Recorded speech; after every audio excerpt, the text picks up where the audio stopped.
Friends എല്ലാവരും സുഖമായിട്ടിരിക്കുന്നെന്ന് വിശ്വസിക്കുന്നു. അപ്പോൾ ഞാൻ മെയിനായിട്ട് ഒരു കാര്യം പറയാനാണ് ഇപ്പോൾ ഈ വീഡിയോ ചെയ്തത്. എന്താണെന്ന് വെച്ചിട്ടുണ്ടെങ്കിൽ യൂട്യൂബ് ഇപ്പം ഓരോ ദിവസം കൂടുന്തോറും പുതിയ ഓരോരോ ക്രൈറ്റീരിയകൾ കൊണ്ടുവന്നുകൊണ്ടിരിക്കുകയാണ്. അത് ചിലത് നമുക്ക് നല്ലതാണ്, പക്ഷേ ചിലത് നമുക്ക് ബുദ്ധിമുട്ടുണ്ടാക്കുന്നതുകൊണ്ട് ഇന്ന് യൂട്യൂബ് ഇപ്പോൾ പുതിയൊരു കാര്യം ഇൻട്രൊഡ്യൂസ് ചെയ്തിട്ടുണ്ട്. വ്യൂസുമായി ബന്ധപ്പെട്ട ഒരു കാര്യമാണ് ഇപ്പോൾ പറഞ്ഞേക്കുന്നത്.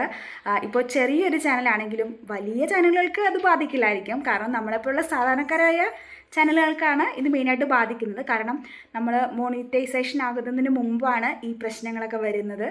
അപ്പോൾ നമ്മുടെ ഈ മോണിറ്റൈസേഷൻ ക്രൈറ്റീരിയയ്ക്ക് ഏറ്റവും ഇമ്പോർട്ടൻ്റ് ആയിട്ടുള്ളൊരു കാര്യമാണിത്.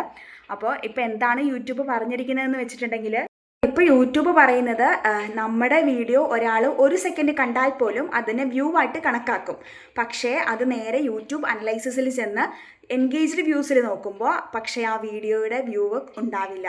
കാരണം 1000 പേര് കണ്ട ഒരു വീഡിയോ ആണെങ്കിൽ അത് എൻഗേജ്ഡ് വ്യൂസിൽ ചെന്ന് കഴിയുമ്പോൾ ചിലപ്പോൾ 250 പേരെ കണ്ടിട്ടുണ്ടാവുള്ളൂ. അപ്പോൾ നമുക്ക് 250 പേരുടെ ആ ഒരു വാച്ച് ടൈമായിരിക്കും നമുക്ക് യൂട്യൂബ് കണക്കാക്കിയിട്ടുള്ളത്. അപ്പം നമ്മൾ മാക്സിമം എല്ലാവരെയും ഇൻട്രസ്റ്റിംഗ് ആയിട്ട് വീഡിയോസ് ചെയ്യാൻ വേണ്ടി ശ്രദ്ധിക്കണം. ഉദാഹരണ സഹിതം പറഞ്ഞു തരാം. ഞാനിപ്പോൾ യൂട്യൂബിലൊരു വീഡിയോ അപ്ലോഡ് ചെയ്തു. അത് ഇപ്പോൾ പുറത്തുനിന്ന് ഒരാൾ നോക്കുമ്പോൾ അത് 1K ആയിരിക്കും. നമ്മുടെ യൂട്യൂബ് സ്റ്റുഡിയോയിൽ കയറി നോക്കുമ്പോഴും അത് 1K ആയിരിക്കും.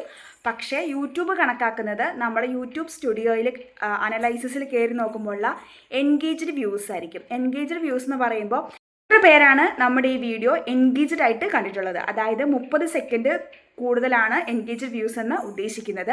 അപ്പോൾ നമ്മുടെ വീഡിയോ മാക്സിമം നമ്മൾ അട്രാക്റ്റീവായിട്ട് ചെയ്യാൻ വേണ്ടി ശ്രദ്ധിക്കണം.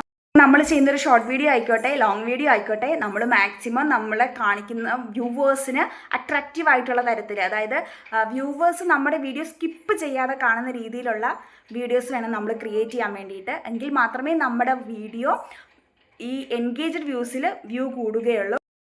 എങ്കിൽ മാത്രമേ നമുക്ക് 4000 വാച്ച് അവർ, അതുപോലെ തന്നെ 3 മില്യൺ വ്യൂസ്.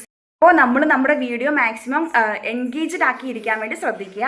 അപ്പോൾ നമ്മൾ എന്ത് വീഡിയോ ചെയ്തിട്ടുണ്ടെങ്കിലും മാക്സിമം ആദ്യം തന്നെ അതിൻ്റെ മെയിൻ ടോപ്പിക് എടുത്തിടുക. അത് കാണിച്ചിട്ട് വേണം നമ്മളൊരു വോയിസ് ഓവർ കൊടുക്കുമ്പോഴാണെങ്കിലും കൊടുക്കാൻ വേണ്ടിയിട്ട്. അങ്ങനെയെങ്കിൽ മാത്രമേ നമ്മുടെ വീഡിയോ എൻഗേജ്ഡ് വ്യൂസിൽ കൂടുതൽ വരുള്ളൂ. ഇപ്പം നമ്മുടെ വീഡിയോ ഒരു 1000 പേര് കണ്ടെന്ന് വെച്ച് നമുക്ക് നമ്മുടെ വാച്ച് അവറിൽ ഹവർ കൂടില്ല. 3 മില്യൺ വ്യൂസ് വരുന്നിടത്ത് ഈ വ്യൂസ് കൂടിക്കൊണ്ടിരിക്കില്ല. നമ്മുടെ വീഡിയോ കാണുന്നവരെ പിടിച്ചിരുത്താൻ തരത്തിലുള്ള വീഡിയോസ് വേണം നമ്മൾ ചെയ്യാൻ വേണ്ടിയിട്ട്. അതുകൊണ്ട് ഇനിയിപ്പോൾ വീഡിയോ ചെയ്യുന്നവരെല്ലാവരും ഇക്കാര്യം ശ്രദ്ധിക്കണം. ഓഗസ്റ്റ് 24 തൊട്ടാണ് ഈ ഒരു ക്രൈറ്റീരിയ വരുന്നത്. അപ്പോൾ എല്ലാവരും ശ്രദ്ധിക്കുക. ചെയ്യുന്ന വീഡിയോസ് അടിപൊളിയായിട്ട് നമ്മുടെ ഈ വ്യൂവേഴ്സിനെ പിടിച്ചിരുത്താൻ പറ്റുന്ന തരത്തിലുള്ള വീഡിയോസ് വേണം ചെയ്യാൻ വേണ്ടിയിട്ട്.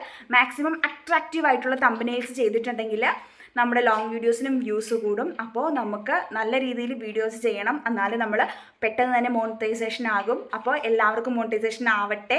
നമ്മൾ ഷോർട്ട് വീഡിയോസ് മാത്രം ഇട്ടിട്ടുണ്ടെങ്കിൽ നമുക്ക് നമ്മുടെ മോണിറ്റൈസേഷൻ ആവില്ല. നമ്മൾ ലോങ് വീഡിയോസ് ഇടണം. ലോങ് വീഡിയോസിന് അവർ മെയിനായിട്ട് ഇമ്പോർട്ടൻസ് കൽപ്പിക്കുന്നുണ്ട്. അപ്പോൾ നമ്മൾ ചെയ്യുമ്പോൾ നല്ല രീതിയിൽ തന്നെ വീഡിയോസ് ചെയ്യുക.